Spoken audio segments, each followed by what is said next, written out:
Benjamin Franklin was born on January 17th, 1706 in Boston, Massachusetts. His father, Josiah Franklin, came to the colonies in 1682 from Northamptonshire, and he made candles and soap for a living. Josiah Franklin fathered 16 children. He had 7 with his first wife and child in England, and 9 with his second wife, Abia Folger, once he came to America. As you can imagine, raising 17 children on a candlemaker's salary was not easy. Money was incredibly tight in their household. Ben Franklin went to grammar school for just 2 years because he had to leave to work in his father's candle business. Ben Franklin's parents were so poor, they sold him into indentured servitude to their oldest son, James. In case you weren't aware of how indentured servitude works, Ben Franklin was an unpaid slave to his own brother until his labor repaid the debt. James had started his own printmaking business and published a newspaper called the New England Current. Ben's free room and board also counted against him. For most of his younger years, he was not allowed to earn an income. Franklin tried to earn money by starting a side hustle. He used the printers to self-publish his writing. Then he would stand in the middle of the streets and recite his ballads and his poems out loud, trying to sell paper copies to people who passed by. However, he was a novice without a proper education, so this never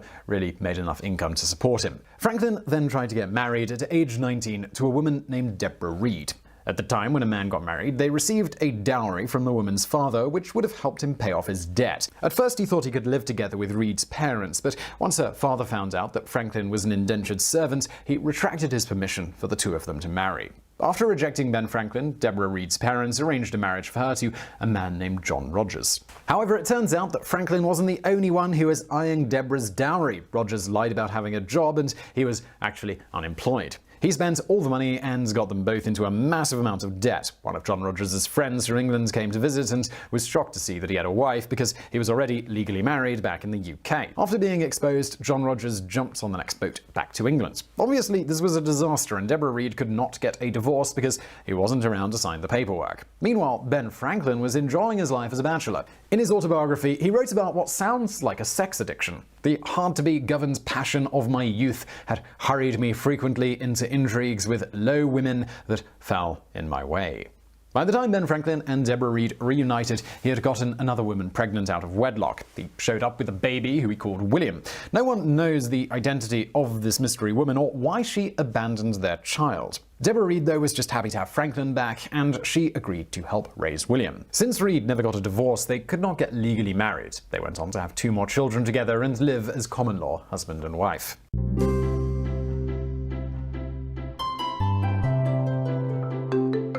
Once Franklin completed his sentence of servitude, it only made sense for him to take everything he learned from his brother James and open up his own printing business. In order to accomplish that, he had to travel to England to purchase expensive printing equipment and sail back to Boston. Franklin was still broke, but he was able to get an investor to help with the startup costs. However, once he was in London, his investor backed out, leaving him stranded. Franklin managed to get back to the United States, but he decided to leave Boston in favor of Philadelphia. He began printing the Pennsylvania Gazette in 1728. He didn't waste any time making friends and joined a club called the Junto Club. Together they established a library, similar to what was already available to the public back in England. Even though the Junto Club was already getting this project together, Franklin would often claim that he was the first one to create a library in the United States all by himself. That lie has been circulated so many times that it has even found its way into history books. Another one of the achievements that Ben Franklin is mistakenly credited with is publishing the first almanac in the United States. His Poor Richard's Almanac premiered in 1733, and it became the second most printed book besides the Bible. However, he actually stole this idea and took all of the credit. Again. The Leeds family of New Jersey had been publishing a farmer's almanac since 1689, which was 17 years before Ben Franklin was even born. Franklin saw that their business was thriving, and he decided that he wanted to steal the business model. But the Leeds family was already far more established and popular than he was. Young Franklin didn't stand a chance. That is, until he decided to destroy the family's reputation. Ben Franklin began a rumor that the family's patriarch, Titan Leeds, was a Satanist, and he published a prediction that he would die in 1733. Franklin also went on to publish more defamatory stories about the Leeds family in the Philadelphia Gazette. Just 2 years later, in 1735, a story spread that Mother Leeds gave birth to a hideous demonic creature called the Jersey Devil. This permanently ruined the family's reputation to the point where the family business could not recover. So now you might be wondering, well, why didn't the Leeds family just sue the hell out of Ben Franklin? Well, right around the same time, the US courts had decided that newspapers and print publications should have freedom of speech, even if the words they printed could not be proven to be true. This idea is what eventually developed into the First Amendment of the US Constitution. Journalists were put on a pedestal of having a high degree of ethics, and most people trusted that they would do their due diligence before publishing a story. Just a few years later, in 1737, Ben Franklin got the job as Postmaster General of Philadelphia. The postal system in the colonies was already run by the British Crown Post. It was common for the major newspaper publishers of each city to be in charge of the mail, since they were already delivering papers to subscribers. According to the historic records from the US Postal Service, Franklin could choose to not deliver any competing newspapers. This essentially gave him a monopoly over information being sent throughout Philadelphia. Keep in mind that at the time, Philadelphia was the largest city, and it was also the nation's capital. With this tremendous amount of power, he could make people believe anything he wanted. Now, just before we get into some of Franklin's less-than-original inventions,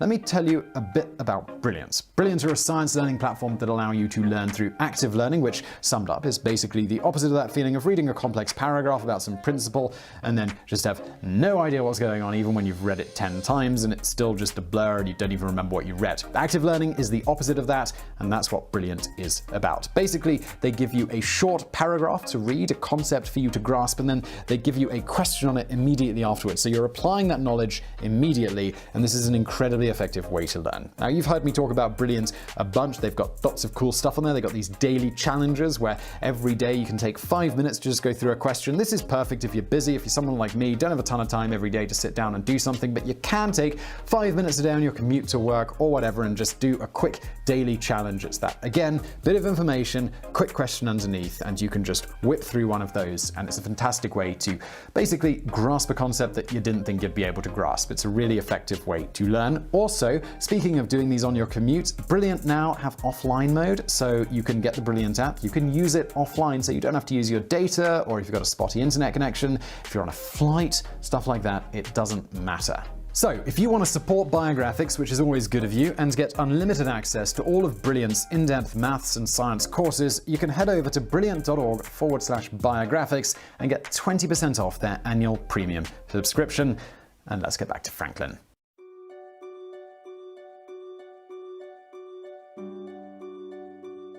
You've probably heard that Ben Franklin discovered electricity. As the story goes, he went outside with a key tied to a kite string during a lightning storm. Many modern-day historians now believe that this story was a work of fiction. Other scientists were already experimenting with electricity years before he did. Peter Collinson was actually the man who showed Ben Franklin a functional electric tube, which sparked his interest in science. After this point, Franklin began his own experiments with electricity. However, keep in mind that he only had 2 years of elementary school education and was self-taught through reading books. Unlike Peter Collinson, Franklin had no knowledge of physics. He was so clueless that he published information that electricity was actually a fluid. Despite not really knowing what he was talking about, Ben Franklin made a huge public spectacle about his discovery of electricity. He decided to show how he could stop a turkey's heart with an electric shock because, well, I guess that's not creepy or anything. Then he wanted to go on and cook the entire turkey with electrocution as well, but in the midst of trying to demonstrate this, he actually electrocuted himself and passed out on the floor in front of a crowd of people. Instead of realizing that Ben Franklin was incapacitated, people were still very impressed.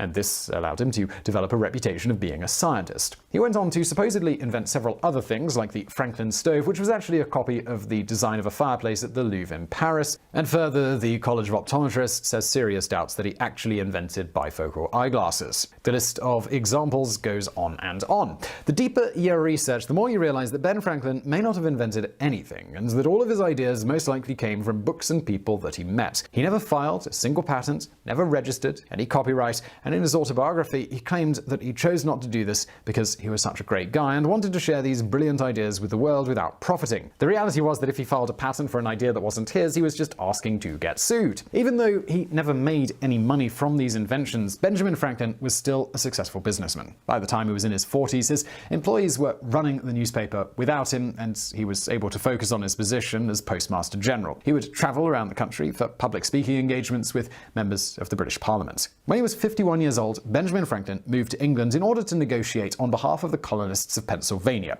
Franklin spent the next several years living in London with his son William. He began to make friends with members of the British aristocracy. This led him to become a part of a group called the Hellfire Club, which was a secret society of upper-class men who liked to discuss philosophy, politics, and the occult. Members met at empty monasteries and churches to hold black masses and orgies. According to records, the members wore robes similar to monks and tried to perform magic spells. There were 36 separate allegations that Ben Franklin was indeed a part of the Hellfire Club under the code name Brother Benjamin of Cookham. There is also significant evidence in the form of letters written by Franklin that proves he was very good friends with the founder, Sir Francis Dashwood. Despite the overwhelming amount of evidence, many American historians have tried to make up excuses for him and deny his involvement in the club. Ben Franklin's private life was even darker than we can ever imagine. In 1998, a group was attempting to renovate his house in London when they discovered the bones of at least 15 people buried in his basement, John Wayne Gacy style. Hello! 6 of those bodies were young children. There was even a baby. The bones showed signs that they had been dissected, with their limbs chopped and drilled to make them easier to carry down into the crawl space. Historians were baffled by this scene that clearly looked like the work of a serial killer. They scrambled to find a rational explanation as to why their beloved founding father would have done this. They then decided to blame it on William Hewson, who was a friend of Franklin's. Hewson was studying blood, and he became known as the father of hematology. At the time, it was illegal for doctors to dissect cadavers because it was considered to be disrespectful, and it went against Christian beliefs in burial rites. But doctors and scientists, they continued to do so in the name of science. There is no documentation proving that this theory about an anatomy school is true, and it is simply speculation. If Hewson was responsible for this, it would still make Ben Franklin complicit in grave robbing. Some historians are quick to jump to Franklin's defense, saying that it's possible that he had no idea that William Hewson had done this, but if we learned anything from the story of John Wayne Gacy, the smell of 15 bodies in the windowless basement would have been an overwhelming scent. So there's probably no way Franklin could have missed that. Benjamin Franklin moved back to the colonies in 1775 during the breakout of the Revolutionary War. His son William Franklin publicly announced his loyalty to England and was banished from ever returning to the colonies again, so he continued living in London. Even though he publicly supported the Americas, it would seem that Ben and his son were actually on the same page. Author and historian Richard Deacon wrote a book called A History of the British Secret Service, where he presents compelling evidence that Ben Franklin was working as a double agent number 72. When he returned to the colonies, the Americans believed that he was giving them vital information about England to help in the war effort, but Deacon discovered that the British archives actually had copies of every single transmission. In reality, Franklin was only telling the Americans what the British wanted them to hear. In 1776, the American Revolutionary War was won, and the British colonies became the United States. The Declaration of Independence, it was created by a committee of 5 men, with Thomas Jefferson being the main writer. According to the Franklin Institute, Ben Franklin's only contribution was to check for spelling errors. Even though he was secretly spying for England, Franklin was happy to take some of the glory. He made his signature on the Declaration of Independence nearly as large and obnoxious as John Hancock's. Just 1 month later, though, he wanted to move back to Europe. He left the colonies and became the new American ambassador of France.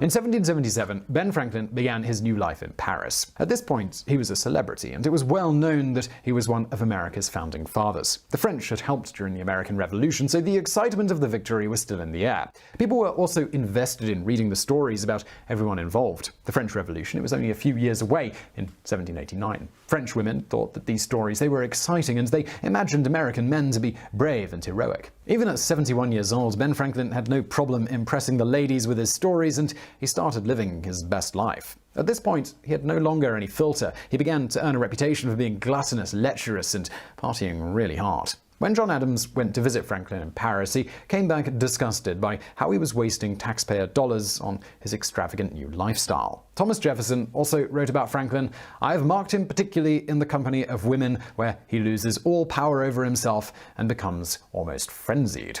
Even though the Founding Fathers were trying to get Franklin to check himself before he wrecked himself, he responded to all of his haters by writing this poem. "So, though I robbed you of a kiss sweeter than the ambrosial dew, why are you so angry at my bliss? Has it all impoverished you?" This wild lifestyle, it wasn't just reserved for private parties, though. Franklin's next-door neighbor was a wealthy businessman named Monsieur Brillant de Joy, and his wife, Madame Brillant, was a famous harpsichord player. Just like many other French women, Madame Brillant thought that Franklin was very impressive, and they began to have an affair. She was in her 30s, and she didn't seem to mind that Franklin was in his 70s. For some strange reason, Franklin thought it was necessary to make Madame Brilliant sign a contract on the terms of their affair. Apparently, Monsieur Brilliant had absolutely no idea that Franklin was sleeping with his wife because he was invited over to dinner at their house twice a week. There were a countless number of affairs with other women, including the widow of the famous photographer Helvetius and Catherine de Ligneville. His common-law wife, Deborah Reed, had passed away, so he proposed to her. She declined, claiming that she was still in love with her late husband and that she felt it would be disrespectful to his memory. Unfortunately, though, Ben Franklin probably didn't restrain himself until after Deborah's death to have affairs. When he was 39 years old, he wrote a letter to a young man who wanted advice on how to deal with a sex addiction. Franklin recommended that he should start having secret affairs with older women because they were more experienced, discreet,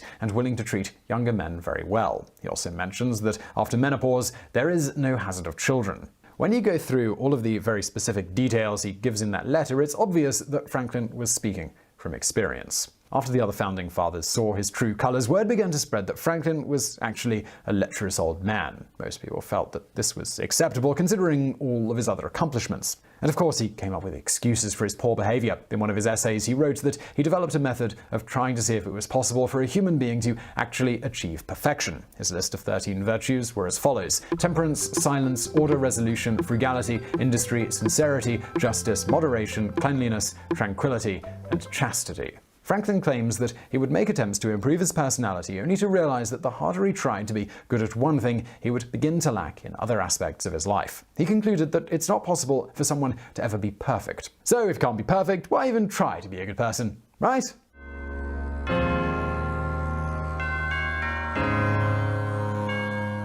For the rest of Benjamin Franklin's life, he continued to indulge in whatever he wanted. He eventually contracted a painful condition known as the gout, which usually only happens from drinking too much alcohol and eating the wrong things.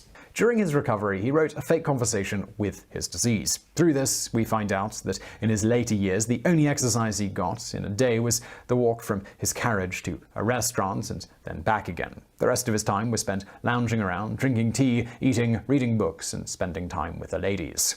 Benjamin Franklin died at the ripe old age of 84. Contrary to popular belief, he did not have syphilis, which is a miracle considering that he slept with nearly everything that moved. He had pleurisy when he died, which is a disease of the lung. For years after his death, the only evidence that people cared about Ben Franklin's legacy came from his self-published autobiography. They believed everything he said and took his word as gospel. The hero worship of Benjamin Franklin is now ingrained in American history. People want to believe that this genius polymath was one of the masterminds behind the founding of the nation, and Americans became proud to have him represent their country. Whether you love him or hate him, there is no denying that he made an impact. Today there are statues, museums, libraries, schools, and entire towns named after Benjamin Franklin in the US. If he were alive to see all this today, he would probably smile, because just like everything else in his life, he got exactly what he wanted.